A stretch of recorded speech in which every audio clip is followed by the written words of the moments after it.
ओम नमस्ते भगवते ओम नमस्ते भगवते। देवादिदेव आदिम तीर्थंकर श्री ऋषभनाथ भगवान की, देवादिदेव श्री पार्श्वनाथ भगवान की, वर्तमान शासन नायक श्री वर्धमान महावीर भगवान की, परम पूज्य आचार्य गुरुवर श्री विद्यासागर जी महाराज की, पूज्य आचार्य श्री समय सागर जी महाराज की, पंच कल्याणक महामहोत्सव की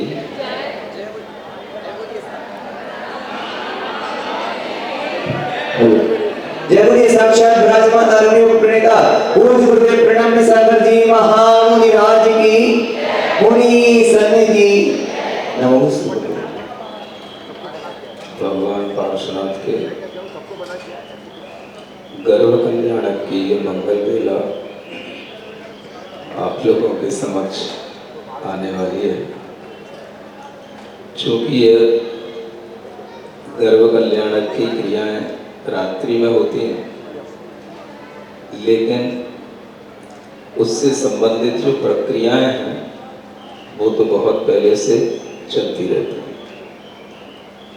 जब जीव माँ के गर्भ में आता है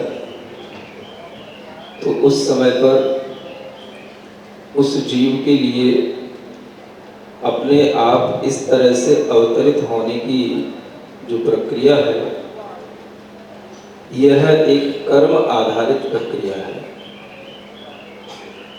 आप सोच सकते हैं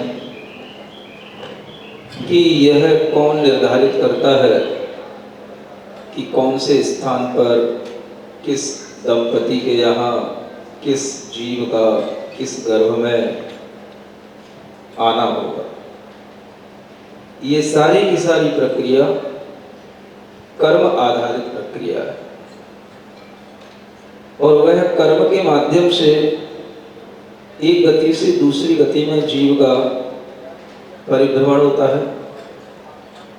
जिस तरह से आत्मा में कर्मों का स्थिति और अनुभाग के साथ में उपस्थित होना रहता है, उसी के फल से इस आत्मा को अपने आप गर्भ में ऐसे स्थान पर जाने को मिलता है जहां पहुंचने पर वह अपने आगामी पुरुषार्थ को भी अच्छे ढंग से कर सके।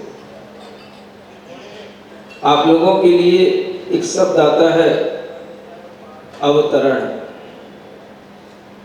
और ये भी जो भगवान का गर्भ का कल्याणक कहा जा रहा है, इसको भी गर्भावतार इस तरह से भी कहा जाता है। पांचवा अधिकार इस पार्श्व कथा का आप लोग खोल करके बैठे।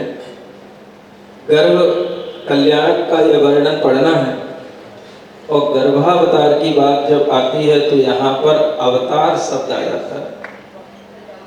और जब अवतार शब्द आता है तो या तो आपको अवतार फिल्म याद आती होगी, या फिर आप सोचते होंगे कि कोई ऊपर से ज्योतिषी आ रही है, कोई ऊपर से नीचे आकर के अवतार ले रहा है, भगवान जो है आ रहा है।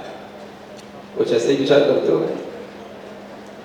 अवतार का मतलब लोगों के दिमाग में ऐसा बैठ चुका है कि भगवान अवतार लेता है और भगवान ही अपने अनेक रूप बना करके इस संसार में आता है और संसार की इस लीला में शामिल हो जाता है और लीला समाप्त करके चला जाता है। हर छोटा बड़ा इसी विचार में रहता है और आपके लिए अगर ये विचार अभी भी बना रहता है तो आप इसको थोड़ा सा परिष्कृत कर सकते हैं, परिमार्जित कर सकते हैं। अपने विचारों को शुद्ध और स्पष्ट बनाना, मैं समझता हूँ इससे ज़्यादा पॉजिटिविटी अपने विचारों में लाने से और कोई अच्छी चीज़ नहीं हो सकती। और जितनी ज़्यादा आपके विचारों में स्पष्टता होगी उतनी ही आप पॉजिटिव होंगे। अगर आप कोई गलत धारणा बनाए बैठे हैं, आपके अंदर किसी भी तरह का कोई मिथ्या विचार चल रहा है, तो आप निगेटिव हैं, आपके थॉट्स नेगेटिव हैं, आपके विचार नेगेटिव हैं, और इस कारण से आप जो पॉजिटिव थिंकिंग की फीलिंग होगी वो आपके अंदर नहीं आएगी। और ये तभी आती है जब हमारे विचार स्पष्ट होते जाएं, शुद्ध होते जाएं।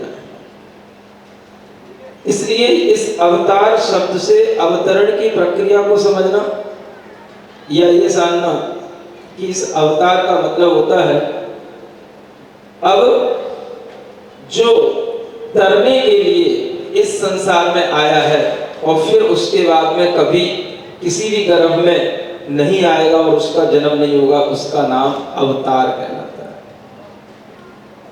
समझिए क्या बोला? अब तरने के लिए, इस संसार से पार होने के लिए, जो तरने के लिए जन्म ले रहा है उसका नाम अवतार कहलाता है। कोई भगवान का अलग से अवतरण नहीं होता है। जीव ही जब इतना समर्थ हो जाता है कि वह जब स्वयं तरने के लिए किसी के गर्भ में जन्म ले तो उसी को कहते हैं गर्भावतार। ये गर्भावतार की प्रक्रिया आपको इस रूप में देखना है कि दुनिया में अनेक जीवों के जो गर्भ में आगमन होते हैं वो तो सिर्फ गर्भ में आना और जाना होता है, लेकिन ये जो जीव आ रहा है इनके लिए गर्भ कल्याणक कहा जा रहा है, गर्भ अवतरण कहा जा रहा है। ये गर्भ का कल्याणक कहना, गर्भ में आने पर पूजा होना, ये आपने दुनिया में कहीं नहीं सुना होगा। मात्र ये जैन धर्म में तीर्थंकरों का ही ये जब गर्भ में आना होता है तभी आपने सुना होगा कि गर्भ में भी पूजा होती है, गर्भस्थ जीव की भी पूजा की जाती है। ये गर्भ कल्याण है।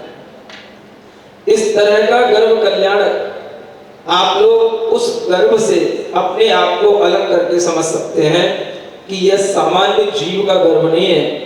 जिस माँ के अंदर यह जीव आ रहा है वह माँ भी सामान्य नहीं है, और जिस पिता के यहाँ पर यह जीव उत्पन्न होगा वो पिता भी सामान्य नहीं है। इसलिए इसे गर्भ कल्याणक, जिसमें इंद्रों के द्वारा पूजा की जाती है, उसे कल्याणक कहते हैं।